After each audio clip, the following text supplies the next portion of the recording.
Buenas noches. Continuamos hoy, viernes 27 de enero de 2023, aniversario del nacimiento de Mozart. El estudio del libro Un teósofo mira al mundo, de Ika Daini, en su página interna 78, que es 82 del total del libro, y en el párrafo de acuerdo a la concepción hindú. Hay una beatitud y un poder más allá de nosotros mismos, que vienen en ayuda de aquellos que están preparados para recibirlos.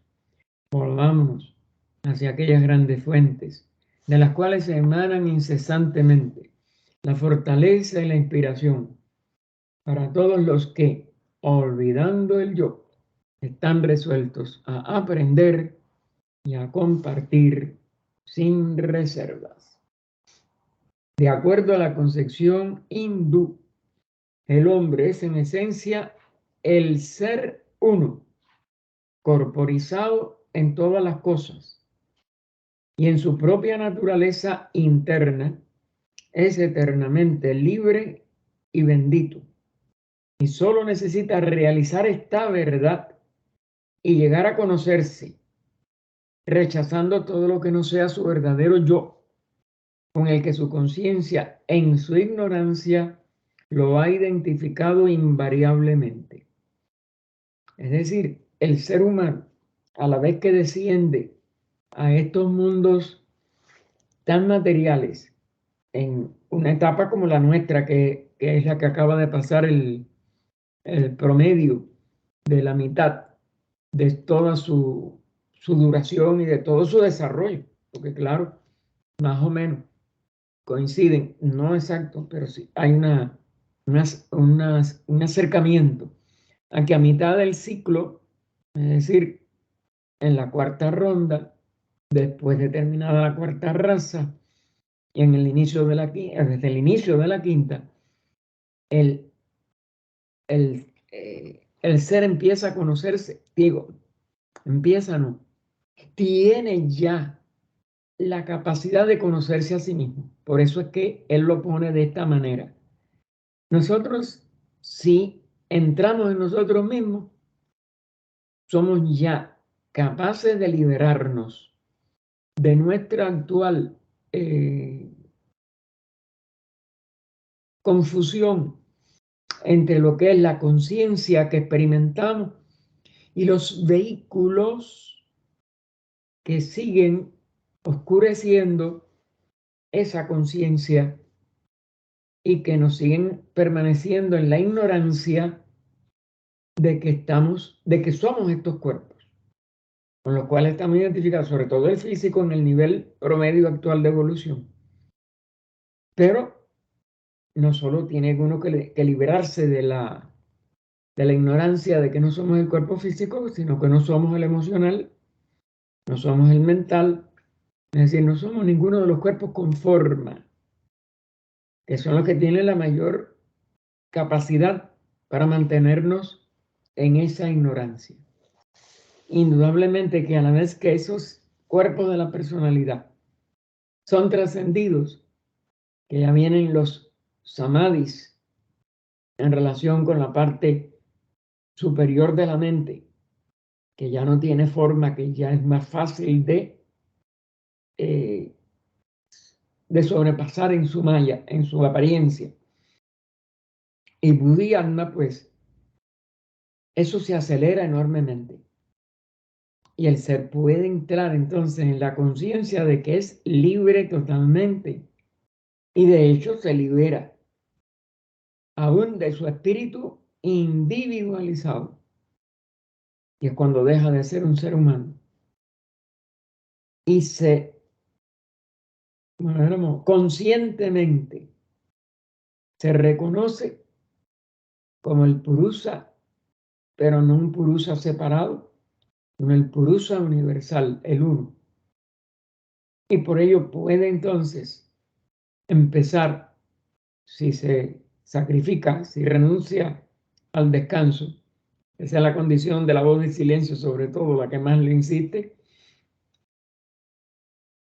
entra en funciones y se aplica a las funciones que libremente el nivel de expresión de la jerarquía en la que conscientemente puede desempeñar funciones, le permite entonces cooperar con el logos. Activa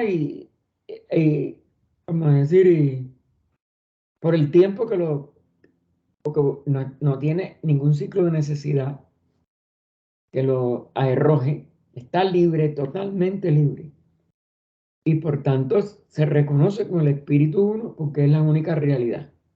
El ser uno, corporizado en todo.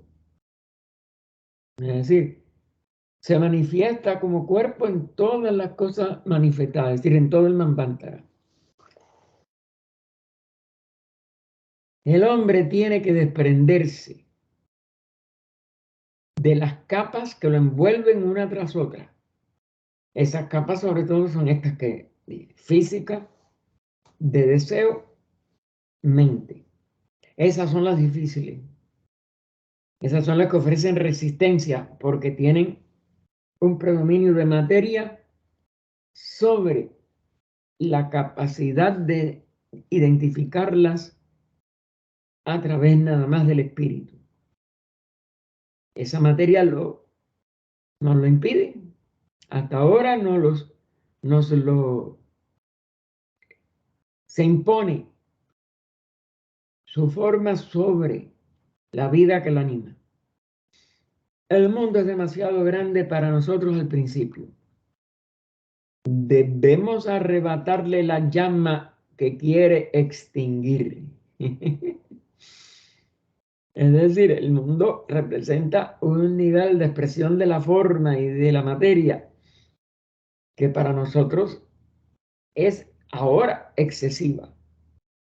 Y por tanto, nosotros no lo vemos en su verdadera luz. Por eso hay que arrebatarle esa luz, esa llama que él oculta a través de la materia que no tiene luminosidad, sobre todo la física. Empieza a tener una serie de reflejos de la luminosidad. En los niveles etéricos se hace más luz, en el astral, en el mental, pero ya en las ideas la luz brilla. Y de ahí hacia arriba pues es mucho más fácil. Así que la llama que quiere extinguir, la llama de nuestra conciencia sin limitaciones, de nuestro pensamiento, que no tiene límites, de nuestra simpatía. Es decir, es inteligencia como pensamiento, pero es también búsqueda de la unidad. Simpatía, amor, hasta la unidad total. Esto solo debe constituir nuestra liberación verdadera, el mayor bien, o en latín summum bonum, el mayor bien de nuestra existencia, es decir, de nuestra manifestación. Este pensamiento de liberación, ya lo pone entonces con mayúscula, ha existido y dominado en la mente de los hindúes del pasado. Es decir, esto era el centro de la filosofía antigua de la India. Y aunque ella fue decayendo y se fue oscureciendo y también fue teniendo alguna serie de deformaciones como las castas y todas estas cosas de la decadencia, pero ellos mantuvieron viva esta idea este pensamiento, fíjense que es un pensamiento de liberación, pero ellos tenían también la idea de que no llegamos a la liberación prematuramente sin haber servido a otros intereses y haber descubierto sus propósitos relativos, alcanzando la madurez de nuestra experiencia. Es decir, estuvieron hasta, como decir, a cierto punto, buscando una escalera, una progresión lenta, un progreso hacia ese estado de liberación total. La liberación, aún como un fin distante, pone sobre los pensamientos de los que se sienten atraídos hacia ella un tinte violáceo. Recuerden que violeta es uno de los colores de la devoción, de la espiritualidad. La liberación, aún como un fin distante, pone sobre los pensamientos de los que se sienten atraídos hacia ella un tinte violáceo, como el del borde, ¿ven? Lo más alto del espectro visible. Es decir, los colores en el espectro van del rojo, que es menos velocidad, los rayos menos veloces, hasta el violeta, que es el más alto, el que ya está, como dijéramos, por encima de todo lo visible, lo más alto de lo visible. Ya más allá está el ultravioleta, que no lo podemos ver. Los Upanishads, ustedes saben que son textos, comentarios, cantos y argumentaciones, etcétera, es decir, explicaciones de los Vedas, que son los verdaderos textos originales de los antiguos rishis, de los antiguos instructores de la India. Los Upanishads, que son los libros de la filosofía hindú, que tocan la cúspide, lo más alto, de los fines de la vida y sus procesos, proclaman la existencia de ese yo con mayúscula, de ese principio universal en el hombre. No nuestro yo personal, este es el yo del espíritu, el yo que se individualiza en lo más alto, en el Atman humano. Quien al alcanzar su realización, la realización de ese yo superior, atraviesa el reino de la muerte.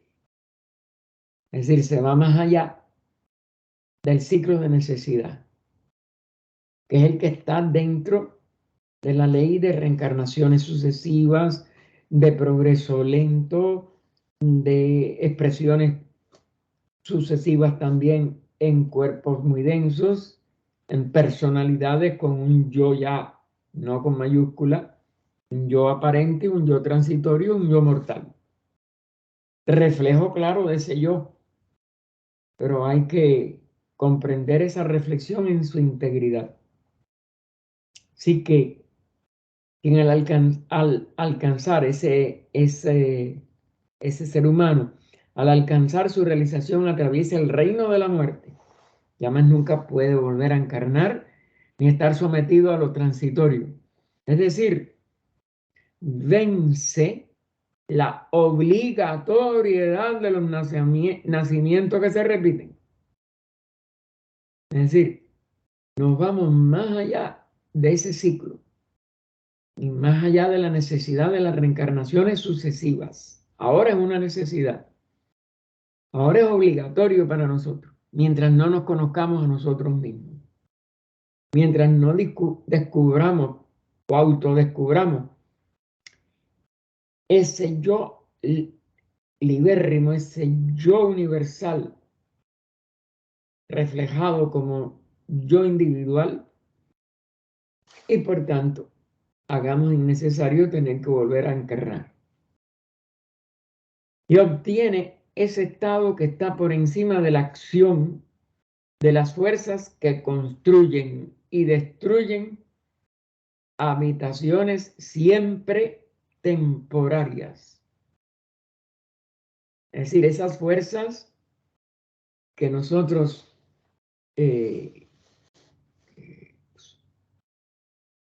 recibimos sus efectos y que son las de este ciclo, y todavía de este reino humano, pues todo lo que construyen es temporal. Por eso ningún cuerpo de la personalidad va a ser permanente. Y aún el vehículo de esa individualidad en el nivel alto de los 3 planos que van por encima de los 4 transitorios, aunque es un principio inmortal, pero procede de lo eterno y tiene que entrar en el nivel eterno otra vez, si no, no se ha liberado. Y por eso tiene todos estos pasos que en el yoga llamamos los samadhi, samprañata, asamprañata, hasta llegar al dharma mega samadhi, que es la liberación. Ese yo, lo vuelvo a poner con mayúsculas, es el individual, el que reencarna. Es descrito en los Upanishads como un ser libre, sin temores, de clara visión y que no sufre dolores, porque es el verdadero conocedor que no necesita sostén, que es invulnerable, porque representa la máxima expresión a que se puede llegar. La libertad está en el Atman, o yo superior, para equilibrar al karma, o necesidad que pertenece al mundo de la materia y de lo mecánico. Es decir, ese yo, ese Atman, él es el que se hace consciente en toda la constitución humana y la libera de la rueda de nacimientos y muerte. Porque en nuestra constitución inferior sentimos temores, somos ignorantes, no tenemos la visión, pero en el yo somos libres de clara visión y no sufrimos dolores, porque ya somos sabios. Digo, nos damos cuenta de nuestra sabiduría. Advenimos a nuestra sabiduría, que es total, que es innata. Y por eso no necesita sostén. Por eso es invulnerable, no hay nada que la pueda dañar, por eso no puede tener miedo. Y está libre, por eso no tiene que apoyarse en nada. Así que este resumen de este párrafo es totalmente también portador de esa sabiduría y de esa verdadera garantía de que ya la libertad es lo que hay que hacernos conscientes desde estos planos inferiores para salir de los niveles de ignorancia, de dependencia, de confusión entre el yo de los cuerpos y el yo único, que es este libre, que está descrito en los Upanishads. Lo que ha hecho de la cultura hindú el producto altamente especializado que vemos ahora ha sido la filosofía de la comprensión con la unidad como nota clave.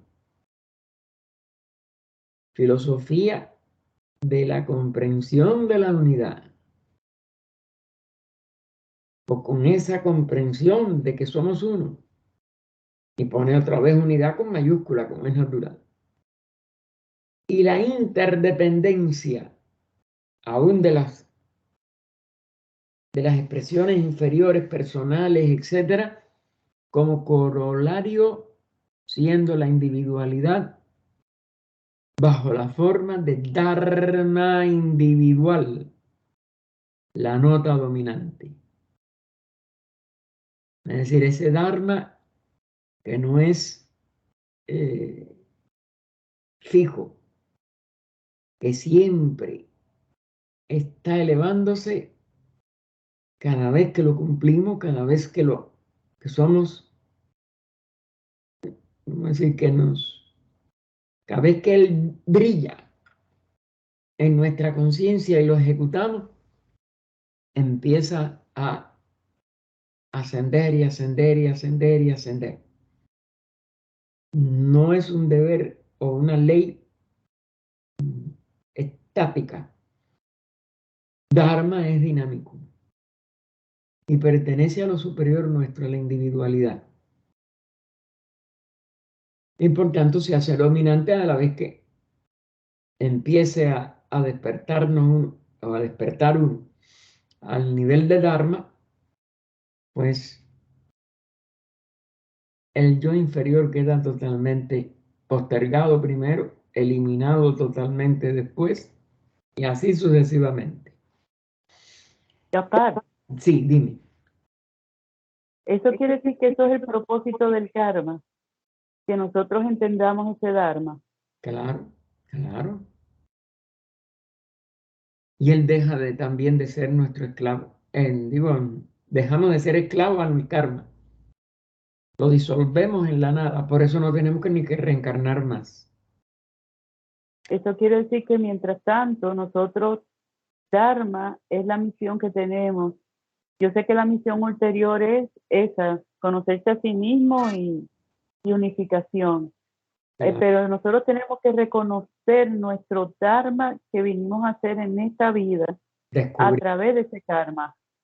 Correcto. A través del karma nosotros podemos entonces en cada circunstancia que karma nos pone, en vez de seguir en el círculo vicioso de acción-reacción kármica, elevarnos a la acción pura del Dharma que empieza entonces a dinamizarse.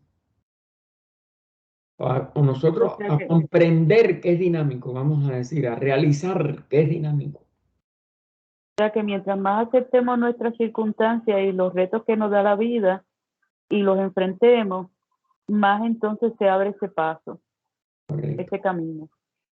Correcto, eso entonces se acelera.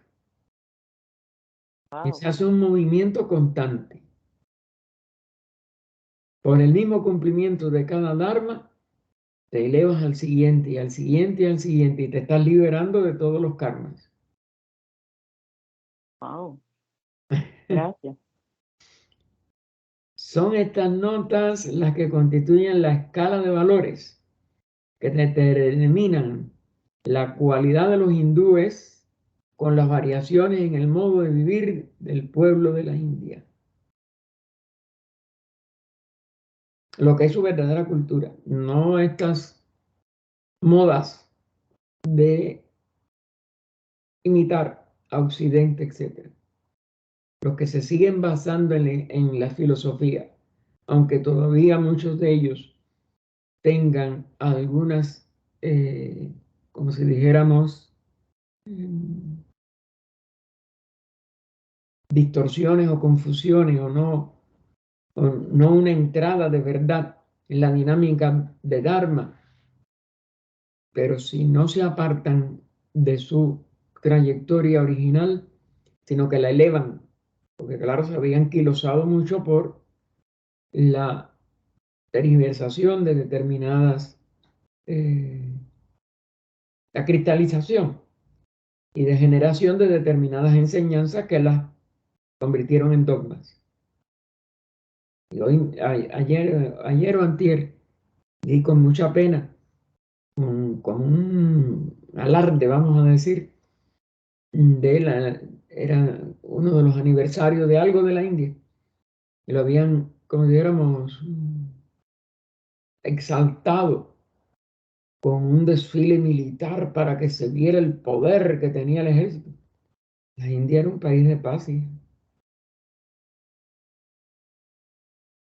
el verdadero hinduismo era de paz. Todo eso sigue estando en esa confusión con Occidente, en querer tener el poderío atómico, la atómica, no sé qué cosa. Y la corrupción que está como una secuela de la occidentalización. Y amar el dinero igual que lo ama Occidente. Y la vida cómoda y la vida muelle. Eso no está en esto que él está planteando aquí. Eso no es natural. Y continúa continúa Sri Ram.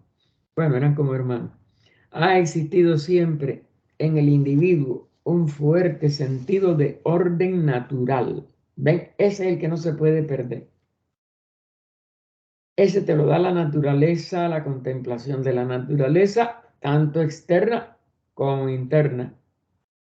Si lo dejas en el nivel externo, estás en maya. Tiene que ser un rejuego entre la naturaleza en el sentido interno como el foco principal de atención y la naturaleza en el sentido externo como proyección de los sentidos, que recibimos a través de los sentidos de toda una serie de cualidades de belleza, de naturalidad, etc. Así que ha existido siempre en el individuo un fuerte sentido de orden natural en el que encontraba automáticamente su lugar. ¿Ven eso? Eso va encajando en una armonía de factores. Y los fines de la vida que pertenecen a la etapa humana también mantenían al frente prácticamente ordenados. Es decir, que era un estado integral de una atención tanto a lo externo como a lo interno, pero con el énfasis en lo interno para que pudiera desencadenar un constante ascenso, una espiral de ascenso. Estos fines no habían sido formulados todos por los ascetas que habían escrito códigos para las personas con quienes habían perdido contacto. Recuerden que los ascetas allá se aislaban, casi todos fuera de las poblaciones y fuera de contacto directo con los seres humanos. Y entonces dejaron estos códigos. Los fines incluían las experiencias de los sentidos, la persecución del propio interés en la adquisición de cosas mundanas, es decir, cumplir también o permitir que los que no se habían llevado todavía al ascetismo pudieran cumplir con la familia, con esto, con lo otro, el trabajo, lo que fuera. Así que los fines incluían las experiencias de los sentidos, la persecución del propio interés en la adquisición de las cosas mundanas, el cumplimiento del deber, según lo determinara la etapa de la vida en que se encontrase el individuo, es decir, la niñez, el aprendizaje, la juventud, la pubertad, etcétera, el matrimonio, el trabajo y el matrimonio, que se cansaban jóvenes, y ya todo lo demás que se fuera,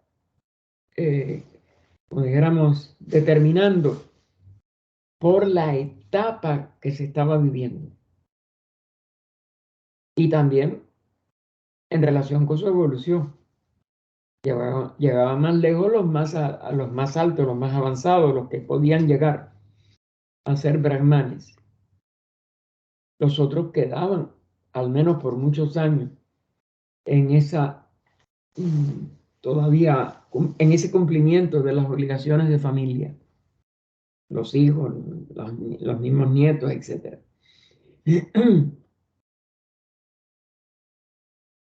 Así que la liberación de todos los deseos.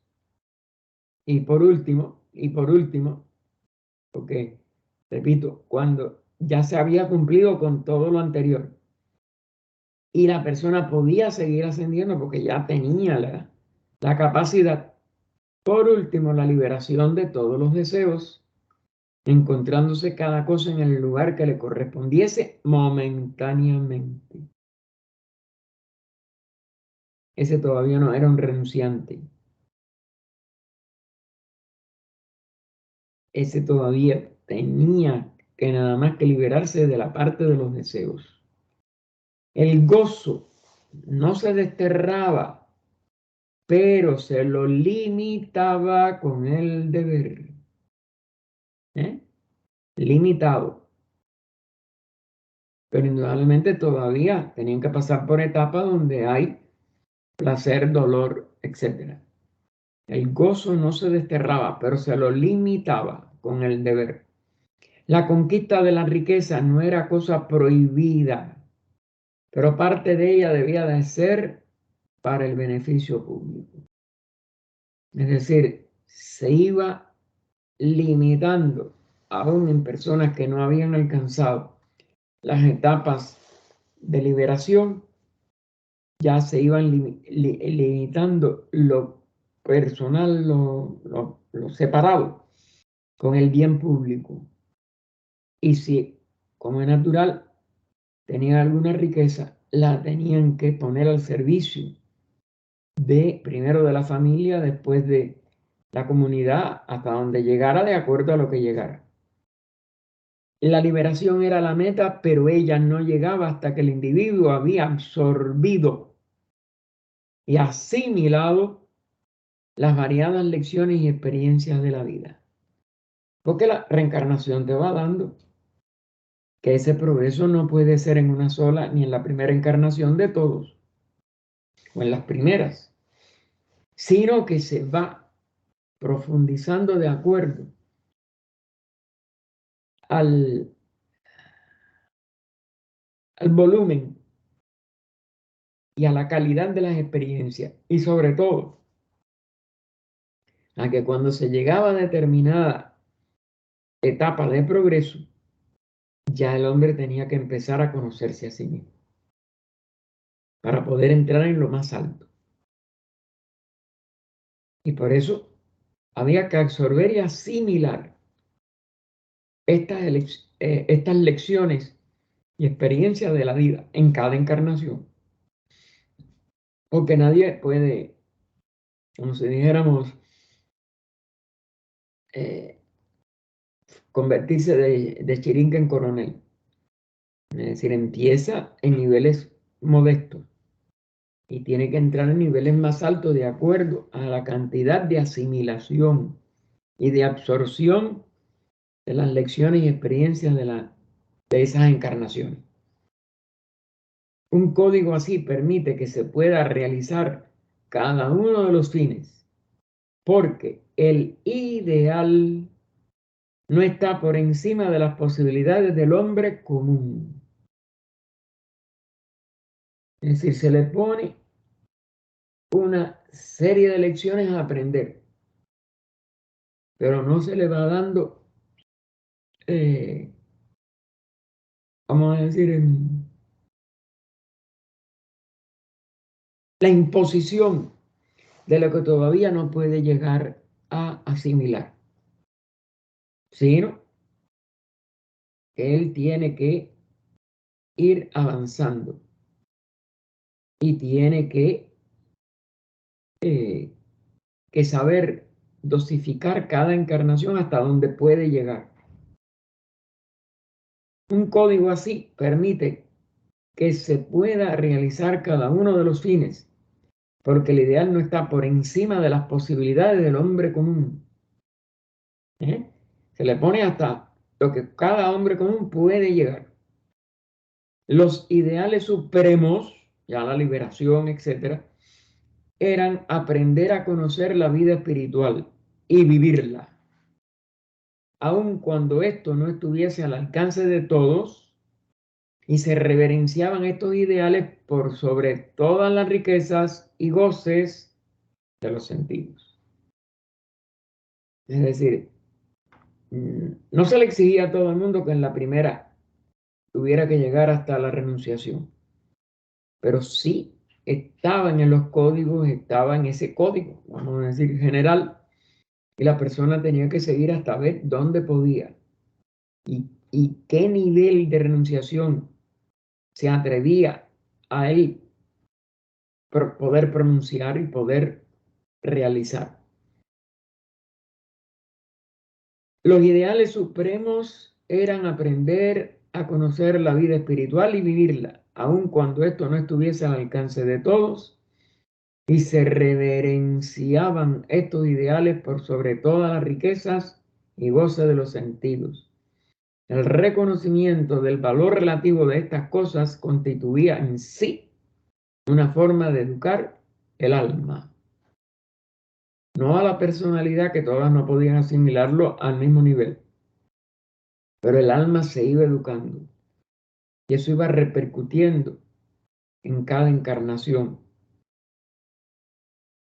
La cultura de cada pueblo se basa en sus ideales, se crea por las ideas involucradas en sus leyes, instituciones, usos y costumbres, manifestando así la actividad de su conciencia. Fíjense qué concepto de cultura tan distinto nos da aquí el señor Sri Ram. Se tiene que basar en lo más alto, los ideales. Pero entonces se va expresando a través de leyes, instituciones, usos y costumbres. Entonces va desde lo que puede verse como impositivo hasta lo que es nada más que algo corriente, algo repetido. Pero pasa por ese nivel intermedio de las instituciones, que indudablemente tienen que estar de acuerdo con las leyes, pero que van a ir generando todos estos usos y costumbres. ¿Y qué es lo que se puede llegar a manifestar así? Conciencia. Cada uno hasta donde puede llegar internamente, descubrirse internamente, poder conocerse, que va variando también de acuerdo a la calidad y cantidad de encarnaciones. No hay un detalle, hasta una forma de salud, que no exprese un determinado sentimiento o actitud que se acrecienta subconscientemente al entrar en acción. De esa forma de ellos saludarse a manos juntas, las reverencias o que son mutuas, o también los saludos que son más a lo interno que a lo externo, como el Namaste. Y todo eso no es nada más que una dosificada expresión de la parte más alta de la conciencia puesta al servicio de la vida normal, para que todo el mundo tenga la oportunidad de acuerdo a lo que pueda asimilar.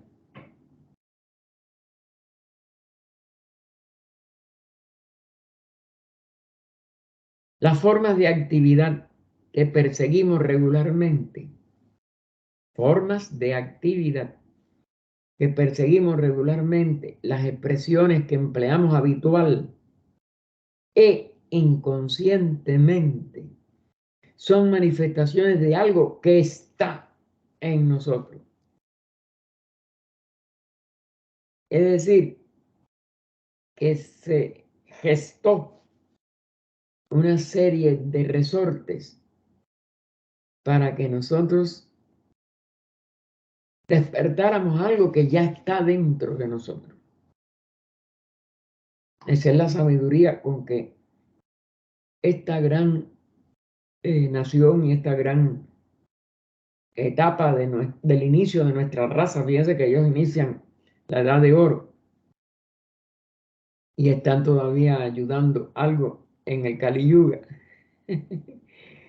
Es decir, que han ido pasando por todos los yugas sin destruirse. Eso demuestra de que a pesar de todas las dificultades y a la crisis misma actual que los abarca a ellos en gran medida también, ya es una raza de que está en el arco de reascenso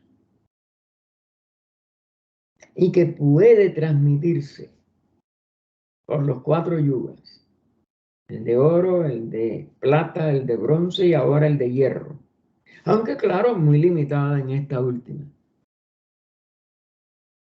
y muy decaída con respecto al esplendor de su origen hace más de 1.000.000 de años. Porque desengáñense, cuando ustedes suman los 4 yugas da 4 millones.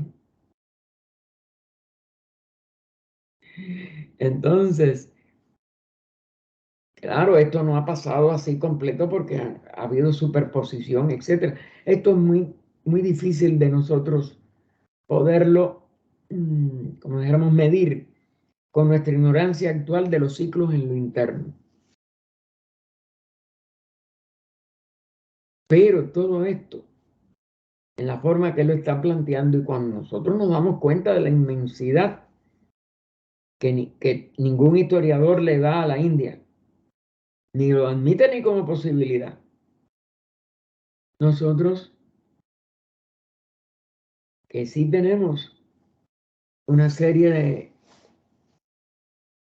de explicaciones y de profundizaciones, tanto en la doctrina secreta como en una serie de enseñanzas como esta misma, que lo que no entra en esa antigüedad ni en esa, y sí reconoce, claro, que no es lo mismo que en el esplendor, pero que sigue latiendo, que no se ha destruido irreversiblemente. Y entonces eso nos tiene que dar a nosotros. Hoy me llamaba un hermano que el pobre, él es muy hipocondríaco, le diría yo, y siempre está eso, y, y que se llenan una serie de contradicciones terribles. Él empezó, porque cuando empezó a hablarme, me habla de que su esposa, que no acababa, que él mire que le explicaban una serie de cosas de la teosofía, pero ella se educó en, en un nivel cristiano, vamos a decir, corriente, dogmático, y que no lo acepta y todo.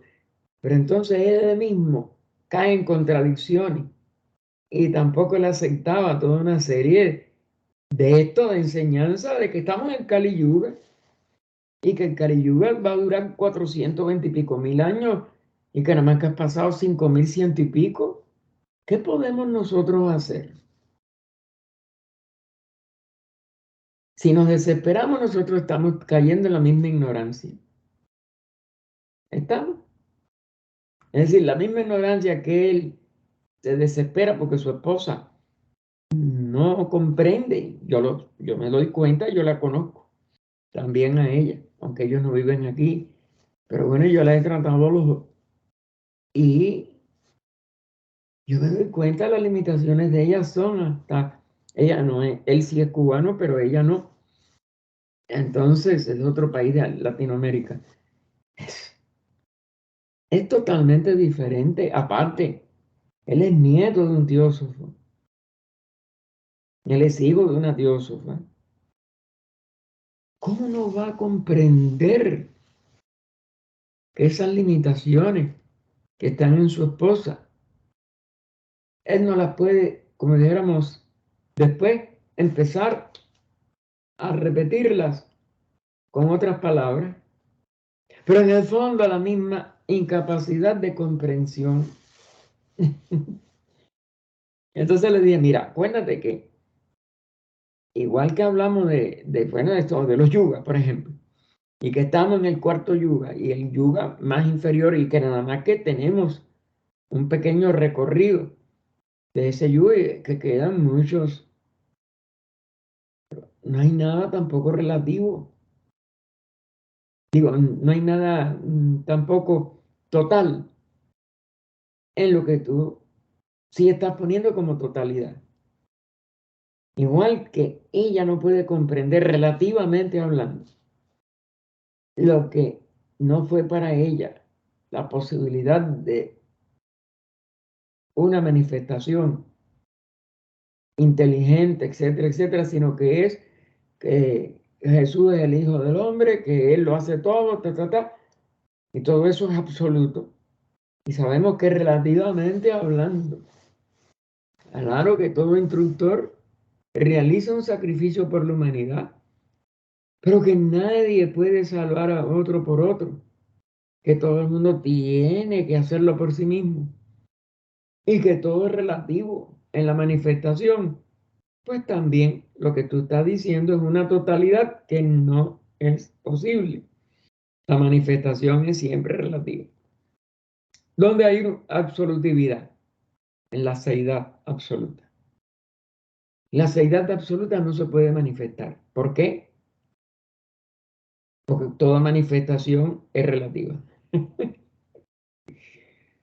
Así que él mismo se enredó en una serie de absolutismos o de totalidades que son imposibles en la manifestación. La manifestación siempre será relativa. Y por eso esto hay que asimilarlo, de que la India de todas maneras tiene una cultura riquísima, que como estamos en el arco reascendente posiblemente no se destruya totalmente, sino que va a seguir con crisis cíclicas. Eso sí, los ciclos de crisis continúan y el ser humano tiene que comprender que esos ciclos críticos se hacen más graves durante todo el yuga de hierro. Pero no estamos necesariamente abocándonos a la destrucción de nosotros. Todos esos miedos, como miren, fíjense, cuando empezamos, ¿no? Hablaba de que ese yo superior no tiene miedo a nada. Nosotros seguimos con todos estos miedos que pasaron los atlantes y que lamentablemente en ellos sí se autodestruyeron. Pero nuestra civilización, miren que lo aclararon Besa en el Inviter. Vamos a tener y vamos a seguir en peligros enormes y no es que nos desentendamos y digan, bueno, hagan lo que quieran, tiren todas las bombas atómicas de hidrógeno, etcétera, etcétera. No, vamos a pensar en lo bueno, vamos a pensar en la paz, vamos a pensar en la comprensión, pero el que sea muy difícil no significa que, no, bueno, tiene que ser mañana. Mañana todo ya tiene que estar arreglado. No, vamos a tener 420 y pico mil de años de dificultades. No nuestra encarnación. Y no las encarnaciones de nuestros antepasados o de nuestros abuelos o de nuestros padres. Ha sido de 5.000 y pico de años de estas mismas circunstancias. Pero eso no significa la destrucción total de nada. Significa crisis que van a hacerse reiterativas y que cada uno tiene que tratar de no aportar a la crisis, sino de aportar a la solución, de aportar a lo superior, de aportar a un paso hacia arriba. Que alrededor nuestro a la vez gente nos va quedando traspié y pasos para abajo. Correcto, eso es lo que va a predominar. Pero si nosotros conocemos de estas leyes, si nosotros hemos tenido a un iluminador como este del señor Sri Ram, precedido y seguido por otros iluminadores, pues nosotros tenemos que poner nuestro énfasis en lo positivo. Esa es la diferencia de actitud. No vamos a variar la crisis que nos rodea. Ni ninguno de nosotros es un iniciado como para poder llevar adelante. Aparte, los iniciados no lo pueden hacer tampoco. La humanidad colectiva es la que tiene que hacerlo. Entonces, aportar cada uno de nosotros pensamiento positivo palabras amorosas, acciones positivas, todo lo que podamos como aporte a lo positivo. Miedo, ninguno.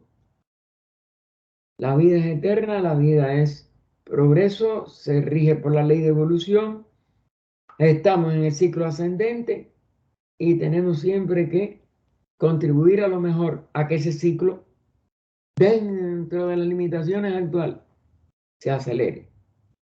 Dentro de la relatividad de un aparente retroceso en algunos aspectos, sabemos que no puede haberlo porque el ciclo es ascendente. Entonces, o aceptamos estas leyes, vemos su exactitud en lo que se ha publicado, o nada más que somos juguetes de todos los miedos y temores que el predominio de la ignorancia hace prevalecer.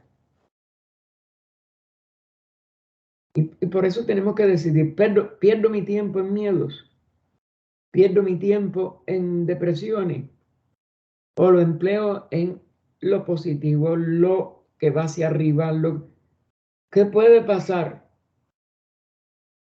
Que toda esta enseñanza es falsa. Bueno, aprenderé la lección. Pero debo confiar en la enseñanza como que es buena, porque en muchas cosas estos grandes seres han hecho cada demostraciones positivas y inspiradoras, etcétera, etcétera, que merece la pena estar tratando de ayudar en esa línea. Y más nada. Claro que la bolita de cristal no la tenemos ninguno. Y nadie sabe lo que va a pasar mañana.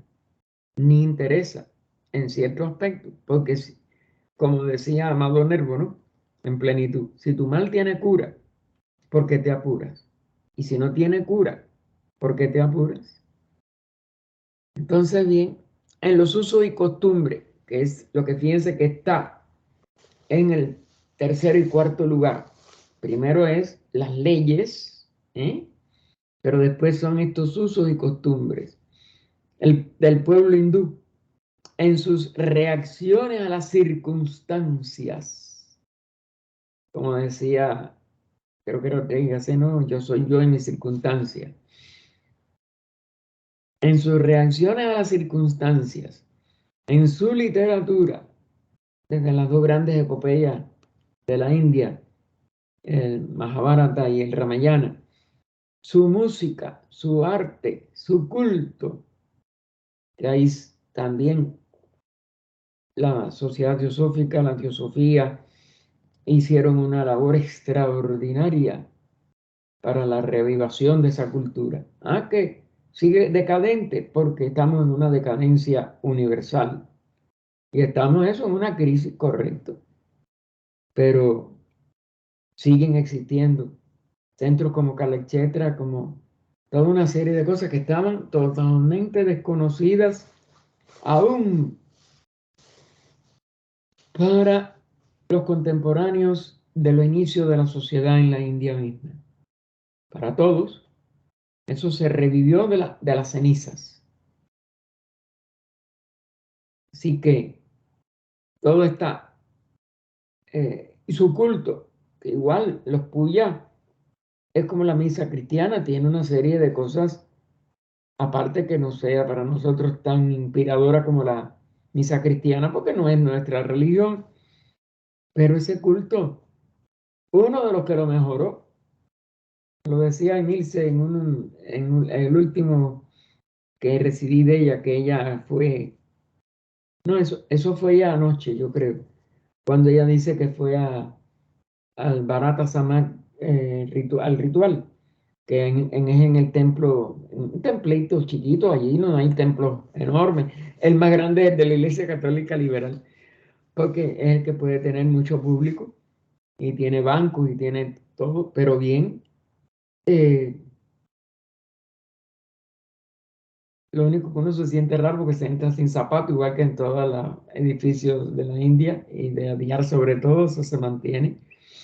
Y entonces, oficiar sobre unas losas frías, porque son losas como losa isleña. Y la misa de medianoche es la única, ¿no? Como es natural que están bien frías. Pero bueno, de día no, de día siempre allí la temperatura es bastante agradable. En invierno, en verano no. En verano es muy caluroso. Pero bueno, eh, ella pasó trabajo para encontrar aquello, pero se quedó asombrada de lo bello, del ritual que aportó, ¿cómo se llama? Cuando era muy jovencito, Krishnamurti, para que no esté dedicada ¿cómo se llama? A muñecos, vamos a decir, a- a cosas antropomórficas o aún de otras formas, a piedras o a cosas objetivas, sino que está dedicada a la luz. Eso que dice aquí está ahí en eso, hecho ritual. Es decir, que aún un culto, esta labor de la Sociedad Antisófica y de los teósofos, tiene una serie de aportes que no repercuten todavía. Ustedes van a todos los templos de Shiva y está el Lingam y está el Yoni de la parte femenina y toda esa materialización, que indudablemente es una materialización de símbolos, pero en el templo de la India no hay nada de esa materialización. Y en el ritualito es una belleza para despertar a la luz que empieza a salir en el oriente, a la luz del sol, en un culto solar, como todos los cultos antiguos estos. Y por tanto, eso, eso es lo que va a perdurar al fin y al cabo. Y donde no había perdurado, como fue en este Puya, pues esa labor de Krishna allí está allí y se hace diario todos los días. Que sea nada más que un lugar de toda la India, ¿qué importa? Hay un lugar, hay un pensamiento y hay una dedicación a la luz, no a una estatua, no a un tipo de cosa corporal. Y eso dice, y en muchas otras pequeñas cosas que pertenecen a la vida de la India. Es decir, en muchos de sus usos, en muchas de sus costumbres, podemos ver ciertas características muy distintas de las que otros pueblos, especialmente los occidentales, ponen de manifiesto. Porque sigue habiendo ese sello de ese origen de nuestra raza, de ese origen de nuestro ciclo de ascenso o de reascenso. Y por ello, eso está, como si dijéramos, vivo. No importa el tamaño, ni la relación con el resto de la India, donde aún eso se perdió. Allí no se ha perdido. Y Kalakshetra sigue siendo una fuente de inspiración artística extraordinaria. Cuando nosotros tuvimos, al fines del 97, se cumplían los 50 años de la declaración de la independencia de la India del Imperio Británico. Y para las celebraciones fue hasta la misma reina Isabel, como representante, ¿no?, de la parte, vamos a decir, protocolar y de eso de la India, digo, de Inglaterra. Y cuando visitó Madrás, el principal tiempo y acto de su presencia en, en esa ciudad, bueno, ya se llamaba Chennai, ya le habían cambiado el nombre, se cambiaron los nombres a los nombres antiguos en ese año a todo. Mumbai, Calcota, ¿cómo se llama? Chennai, y no me acuerdo, y Varanasi, son las principales que me acuerdo. Hay dos o tres más que también se cambiaron. Pues ella visitó Kalakshetra. Fue donde más tiempo estuvo mientras estuvo en Chennai. Fíjense la importancia que tiene a la vista del mismo gobierno británico. Programaron que ella visitara el centro cultural más grande del sur de la India, que es Kalakshetra, fundado por los dioses. ¿Eh?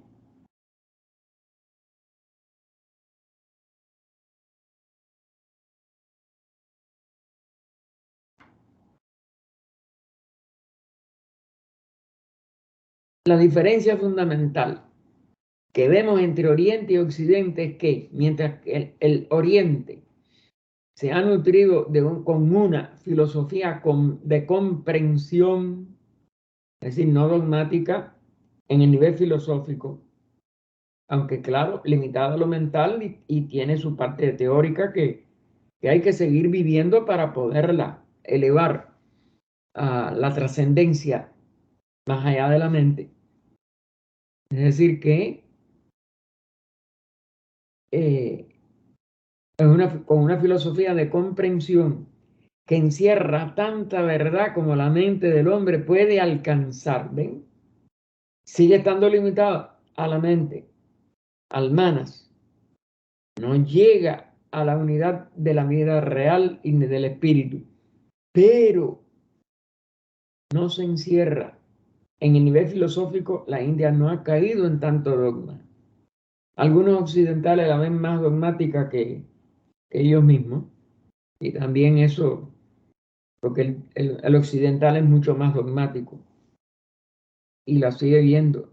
Y eso lo vemos sobre todo en los que critican a Taini por la forma en que él trató la filosofía Samkhya y la filosofía en general de todo el Oriente.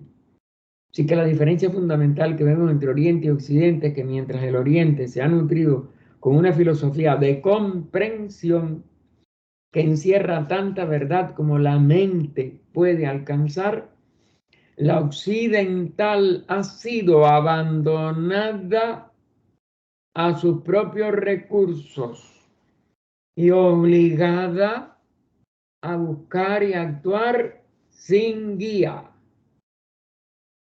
Es decir, está sin timón ni dirección. El timón roto y la dirección perdida. Tuvo que desarrollar iniciativas y adelantar en condiciones que no encontramos mucho en el Oriente. Es decir, aquí la filosofía se hizo materialista, predominantemente hablando, los dogmas en las religiones occidentales no tenían ningún trasfondo filosófico apreciable, o ellos mismos lo renunciaban, etc.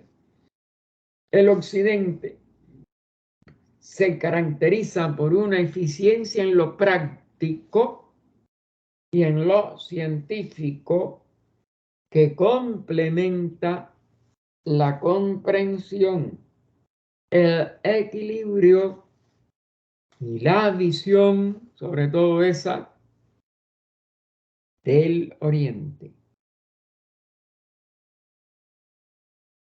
Pero fíjense cómo hay comprensión, equilibrio, visión. El Oriente sigue reteniendo esas cualidades que son mucho más altas e importantes dentro de la crisis innegable de nuestro yuga de hierro. Si se desea conocer las cualidades y el carácter de la India, habría que buscarlos en los hombres y mujeres prominentes y en las mejores obras de esta nación. Solamente cuando algo se pone de relieve, se lo puede apreciar en su completa proporción y entenderlo en su verdadero significado. Si no abarcamos el todo, que es donde comienza también el estudio oculto. Recuerden, cuando uno va a la doctrina secreta, y HPV lo expresa, el sistema oriental y el sistema de la fraternidad de adeptos es comenzar con lo más alto y lo más desconocido. Y eso es también la esencia del sistema de Platón. Platón parte de lo más alto desconocido y trata de llegar a lo conocido en los niveles manifestados inferiores.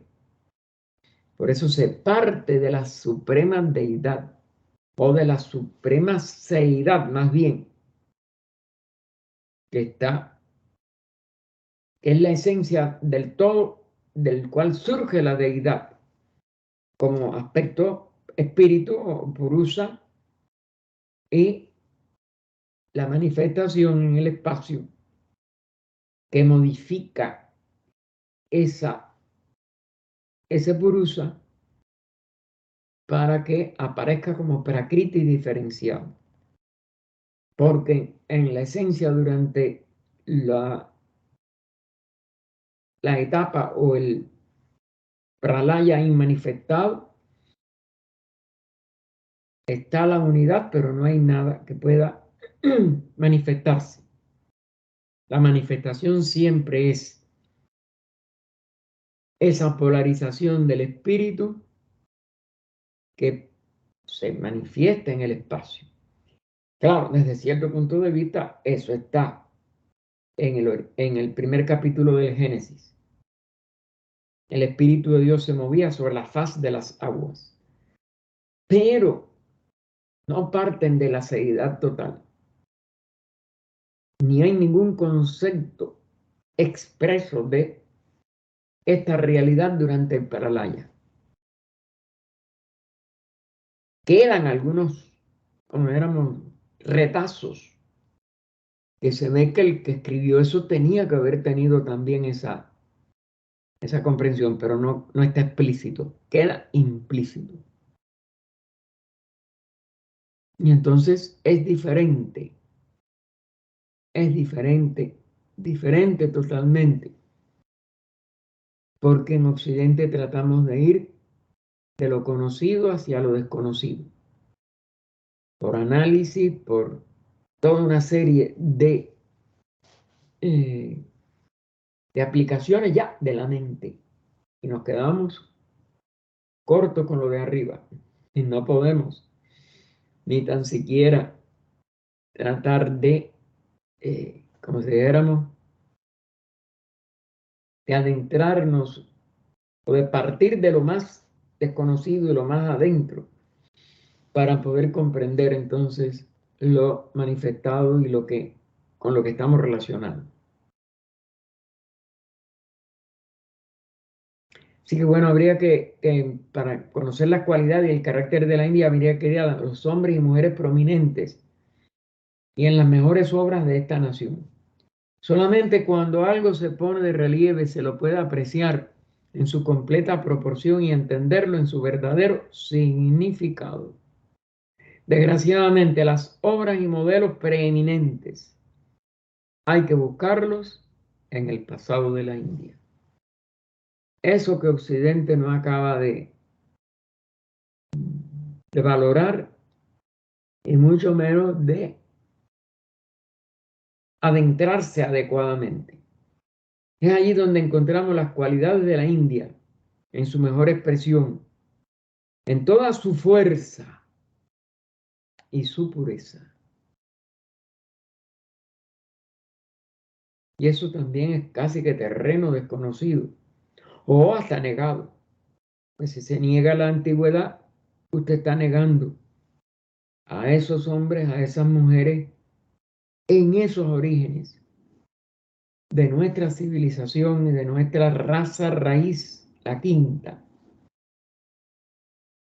Eso nada más que está en los tratados de la filosofía esotérica, de las instrucciones que HPV recibió, etc. en las estancias decían, cuya antigüedad igualmente la ciencia no va nunca a aceptar, la ciencia materialista, etcétera. Es decir, estamos llenos de negaciones aquí en Occidente y eso a los teósofos nos cuesta mucho hacer valer a otros estas grandes declaraciones y estos orígenes tan altos y tan profundos de la literatura que ella no pudo demostrar que existe, porque no se le permite, como es natural, el acceso a esos originales que están custodiados por la fraternidad de adictos.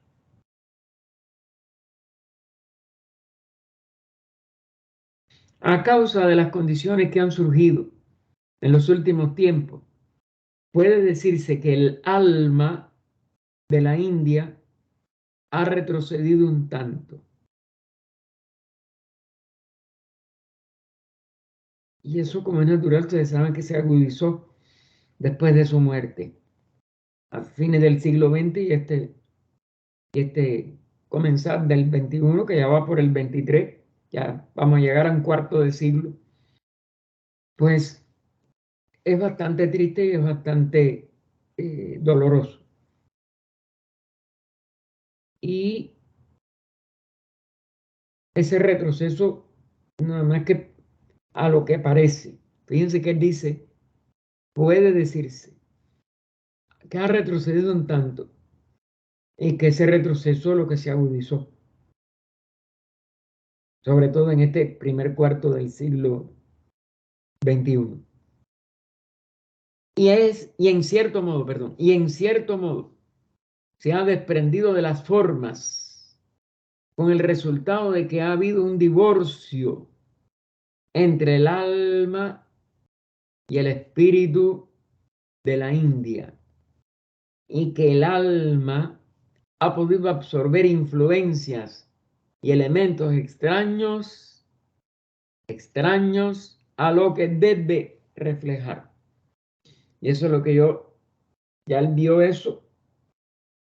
En otras partes él no lo había expresado así tan palpablemente, pero indudablemente que ese retroceso o vamos a decir, ese relativo retroceso, porque no, en realidad la vida nunca retrocede, pero es como una crisis. Yo lo que creo que la crisis es la que se ha hecho cada vez más evidente y que se ha agudizado después que él murió, porque él muere 28 años antes del final del siglo, es decir, más de un cuarto de siglo. Y se ha mantenido casi un cuarto más, es decir, 50 años más. No vemos, hasta ahora, no se ve una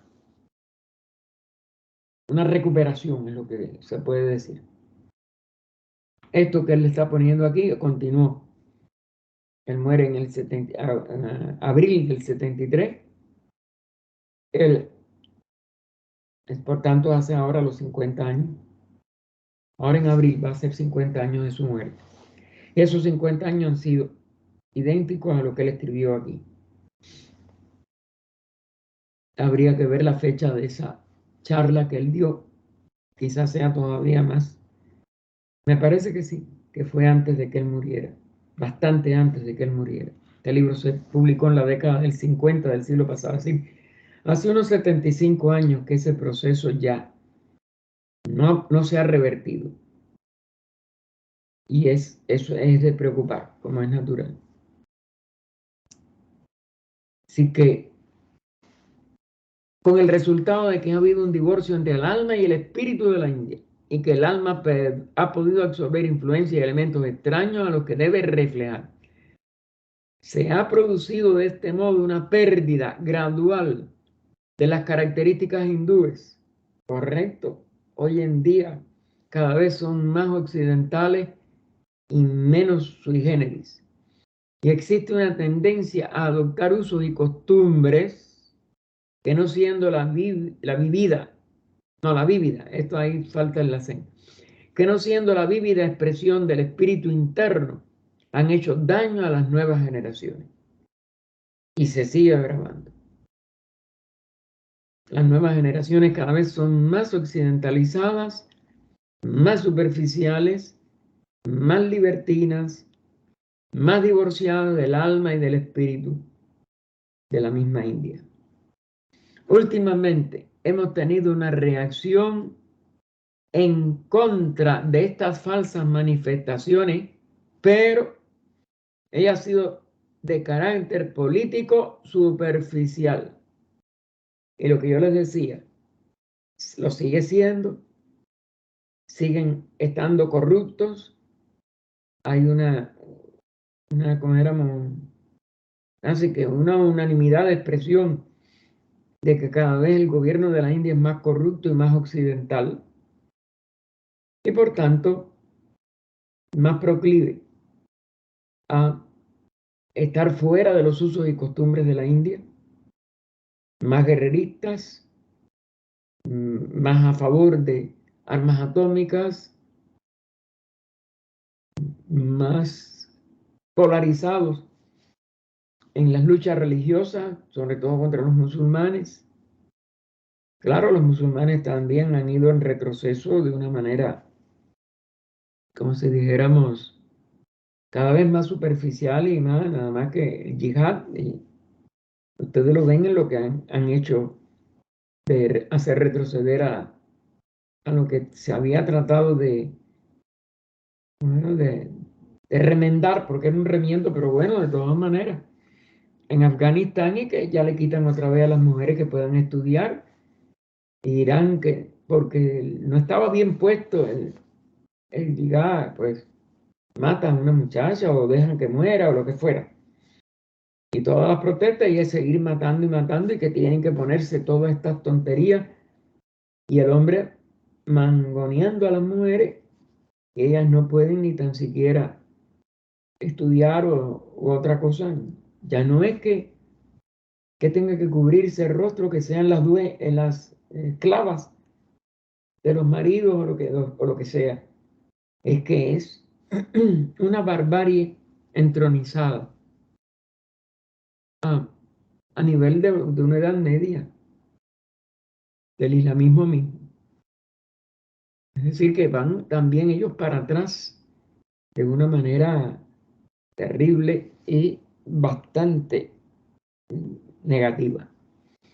Últimamente hemos tenido una reacción en contra de estas falsas manifestaciones, pero ella ha sido de carácter político superficial y se ha exagerado los que reaccionan en esta forma sin conocer la verdadera causa de la degradación. Fíjense, aquí se usó la palabra ya adecuada. A que ha llegado la India, tratan de rectificar lo malo, buscando la solución en un pasado que ha terminado.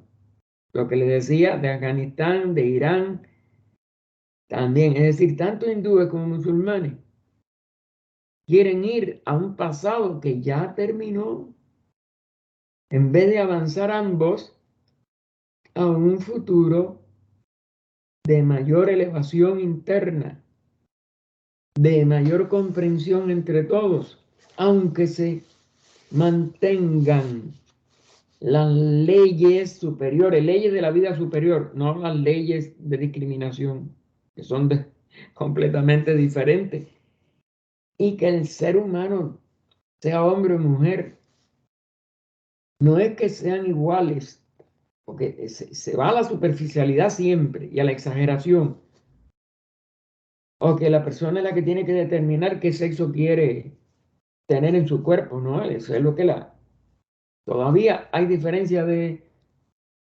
corpórea de sexo. La persona tiene que atenerse a eso, ¿no? A usar drogas, hormonas, esto y lo otro, y para poder llevar una vida libertina en la forma que quieren. Eso todo es un desacierto. Y nada más que puede llevar a una degradación más profunda. No a una elevación de que el sexo en el fondo tiene poca importancia desde el punto de vista de que el alma no lo tiene, el alma superior. Pero que en el cuerpo hay que seguirlo respetando porque sigue siendo una ley de la naturaleza física. Entonces no, se quiere violentar todo, pero de una manera degradante y hasta brutal. En el caso ya del dominio de las mujeres por los musulmanes varones. Así que tratan de rectificar lo malo buscando la solución en un pasado que ha terminado y que no puede volver, aun cuando su espíritu esté vivo.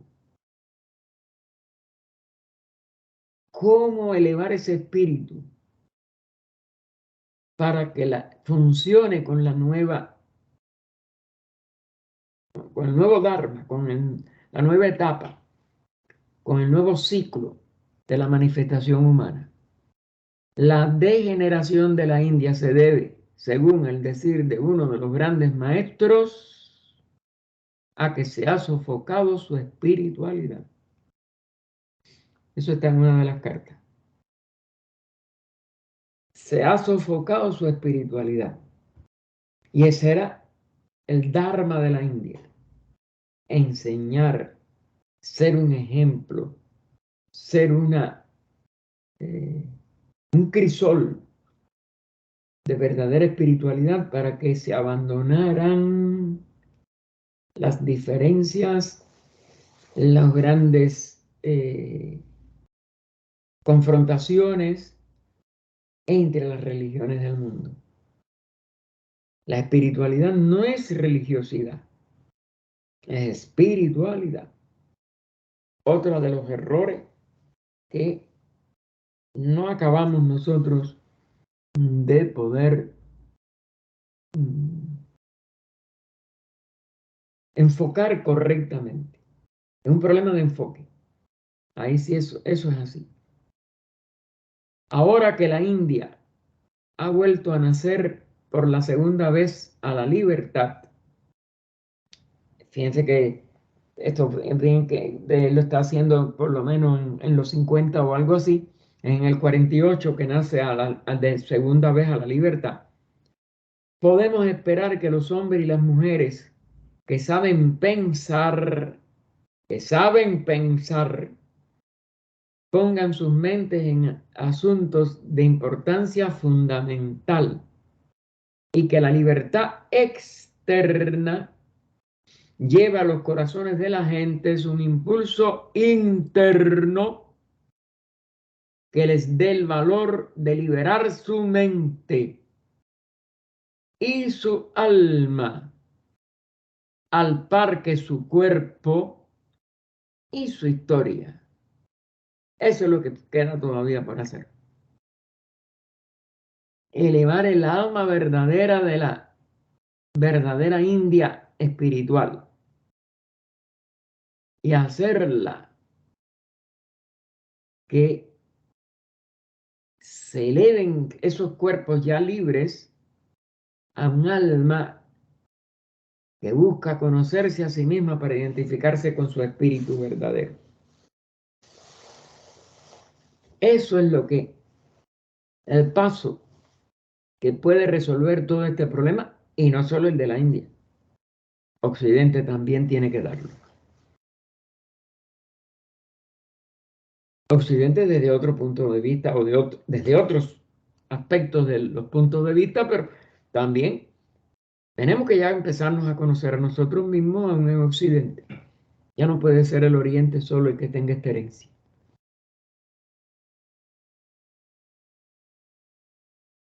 Así que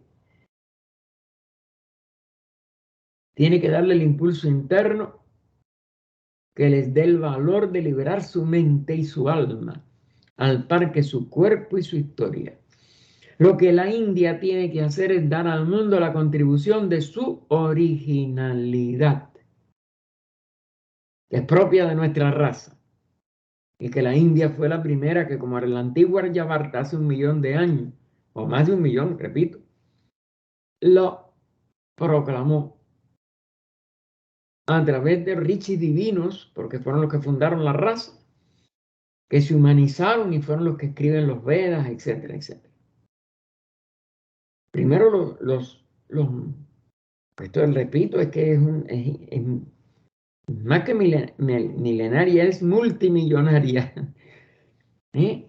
Ella tiene esos varios millones de antigüedad, y primero fueron nada más que transmitidos de boca a oído, o más bien de iniciado a iniciado, quizás ni de boca a oído, en los niveles divinos, y después se transmitieron oralmente, y después se escribieron, y nada más que lo que se trata de buscar es récord histórico de las primeras escrituras. Y claro que ya eso está mucho más aquí, mucho más pegado a nosotros. Pero aún eso tiene una antigüedad que no se le reconoce. Por eso estamos luchando como David contra Goliat, etc. Son los símbolos, ¿no? El mayor, bueno, lo que la India tiene que hacer es dar al mundo la contribución de su originalidad. Claro, es original de esta raza.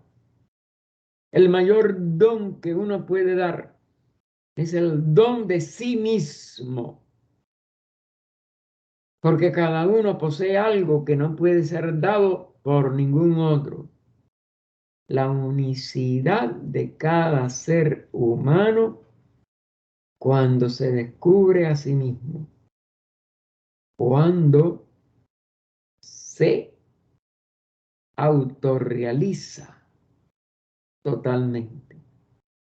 La libre expresión del alma y de las formas, en la que aquella encarna,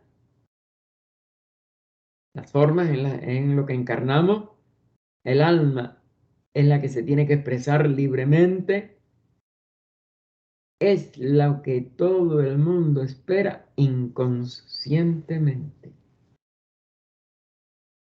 Es decir, que no se ha declarado, pero sí está en esa alma nuestra, en el alma humana. Estoy aquí hablando, hay que hablar como humanidad para poder llegar a el impulso de reascenso que nos lleve a la verdadera superior,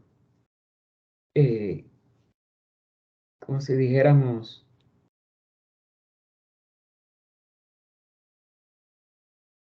superior liberación de la rueda de nacimiento y muerte, es decir, el adectado.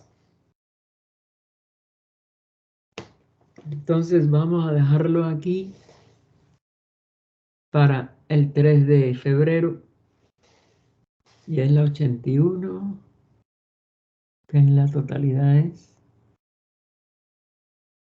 85.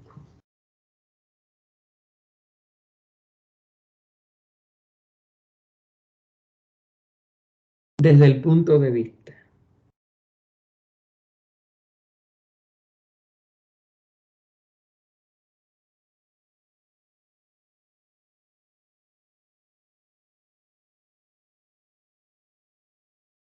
Oh vida oculta que vibras en cada átomo, oh luz oculta que brillas en cada criatura, oh amor oculto que todo lo abarcas en la unidad de cada ser que se sienta uno contigo, sepa que por lo tanto es también uno con todos los demás. Paz, paz, paz a todos los seres. Jimena, bienvenida. Vi que estuvo también, ¿cómo se llama? Ernesto. Entonces, recuerden que me voy a demorar para entrar, porque a partir de las 4:30 vamos a tener un homenaje a la memoria del hermano José Gallo, que murió en Miami y que dio una serie de años de su vida al trabajo de la Sociedad Teosófica, sobre todo a través de la logia Gina Rayadasa. ¿Quiere que entregue Sí, sí, Eh, entren ustedes normal. Ok, don Víctor y Oye, ya. Nora no. Abrí mi micrófono porque estoy en el supermercado. Por No eso tenga tuve pena. que cortar y cambiarme. Ay, porque los días míos son... Yo sé, mi hijita, no te preocupes. Para eso se graba. Ah, Sí, mira, yo no he acabado la grabación. sí, por eso me